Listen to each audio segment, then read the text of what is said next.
Salam untuk kita semuanya, berjumpa lagi dengan saya di channel Aritela Tutorial, tempat kita untuk berbagi informasi seputar informasi pendidikan dan informasi guru serta informasi honorer dan informasi lain yang relevan. Pada pertemuan ini, saya menyapa seluruh Bapak Ibu pensiunan. Demikian dengan Bapak Ibu lansia pensiunan, di mana pada pertemuan kali ini ada hal penting yang perlu saya sampaikan kepada Bapak Ibu terkait dengan kabar gembira yang baru saja beredar mengenai jaminan pemerintah untuk para pensiunan dan lansia, serta 5 tips dari Taspen yang perlu diketahui oleh Bapak Ibu pensiunan serta lansia. Nah, Bapak Ibu, informasi ini tentunya karena informasi baru, ya kita harus tahu ya, bagaimana kira-kira kabar gembira tersebut dan bagaimana mengenai jaminan pemerintah untuk para pensiunan dan lansia ini. Supaya lebih jelas, mari ikuti informasinya sampai selesai dan jangan lupa support terus channel ini dengan cara like dan subscribe, share, dan komen, serta nyalakan tombol notifikasinya supaya semua informasi yang disalurkan melalui channel ini selalu update di layar Bapak Ibu. Tanpa basa-basi lagi, langsung pada informasinya. Para pensiunan pegawai negeri sipil memiliki berbagai keuntungan yang diberikan oleh negara. Mereka menerima biaya kehidupan sebagai bentuk penghargaan atas pengabdian mereka. Namun, tidak semua orang dapat menjadi PNS karena persyaratan yang ketat dan tanggung jawab besar yang harus dijalani sampai usia pensiun. Berita baiknya, bukan hanya pensiunan PNS yang mendapatkan perhatian dari pemerintah, tetapi juga para lansia biasa. Aturan dan ketentuan.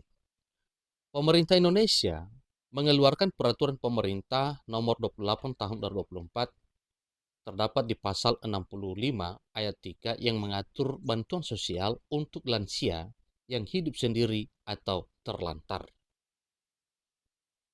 Bunyi pasal dan ayat tersebut mengatakan dalam hal lanjut usia hidup sendiri atau terlantar, pemerintah pusat dan pemerintah daerah memberikan bantuan sosial untuk mencukupi kebutuhan konsumen gizi seimbang dan kebutuhan lainnya yang dilaksanakan sesuai dengan ketentuan peraturan perundang-undangan.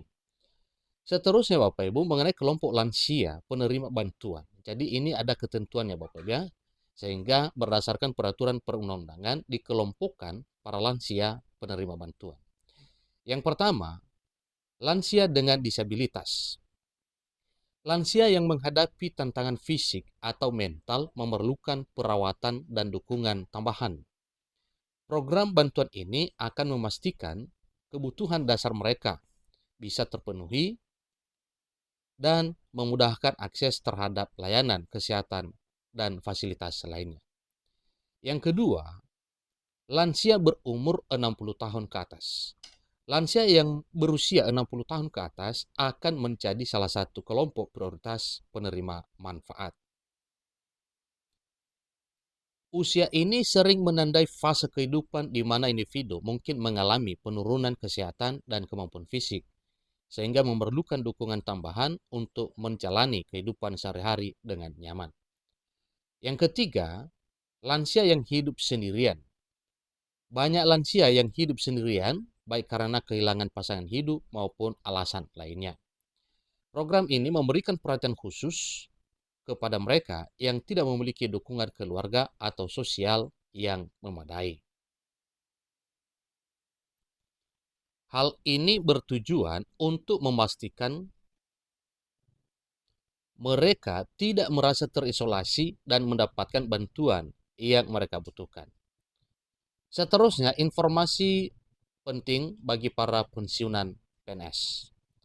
Pensiunan pegawai negeri sipil atau pensiunan PNS juga diingatkan untuk melakukan autentikasi secara berkala sesuai dengan jadwal yang telah ditetapkan sesuai peraturan perundang-undangan.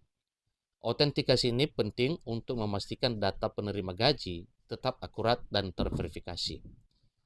Terdapat beberapa kategori autentikasi. Yang pertama adalah autentikasi bulanan, kemudian autentikasi 2 bulan, kemudian autentikasi 3 bulan, Taspen, lembaga yang mengelola pensiun, PNS, menghimbau para pensiunan untuk menghindari informasi hoaks dan informasi atau diinformasi yang sering beredar di era digital ini. Berikut beberapa tips dari Taspen untuk menghindari informasi palsu. Nah, ini Bapak Ibu ya kiranya hati-hati ya dengan informasi-informasi palsu seperti yang disampaikan melalui informasi ini, dan tentunya ini bersumber dari Taspen Bapak Ibu ya. Nah, apa saja hal tersebut yang perlu dihindari? Pertama, tips untuk menghindari hoaks dan disinformasi. Pertama, pastikan sumber informasinya terpercaya. Jadi, informasi harus berasal dari pihak yang berwenang dan kredibel. Kemudian, periksa tanggal publikasi dan fakta pendukung. Pastikan informasi relevan dan bukan informasi lama yang sudah tidak berlaku. Yang ketiga, cari berita serupa seperti referensi.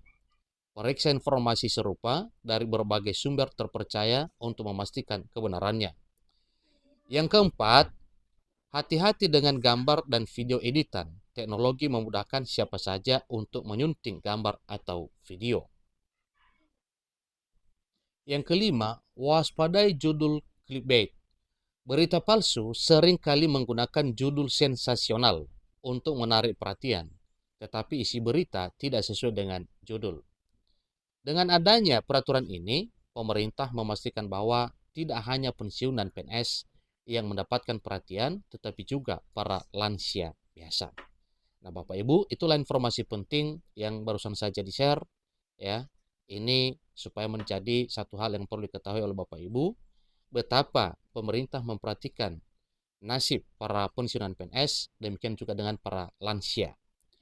Program bantuan sosial ini diharapkan dapat memberikan dukungan yang dibutuhkan oleh para lansia untuk menjalani kehidupan yang lebih baik dan sejahtera.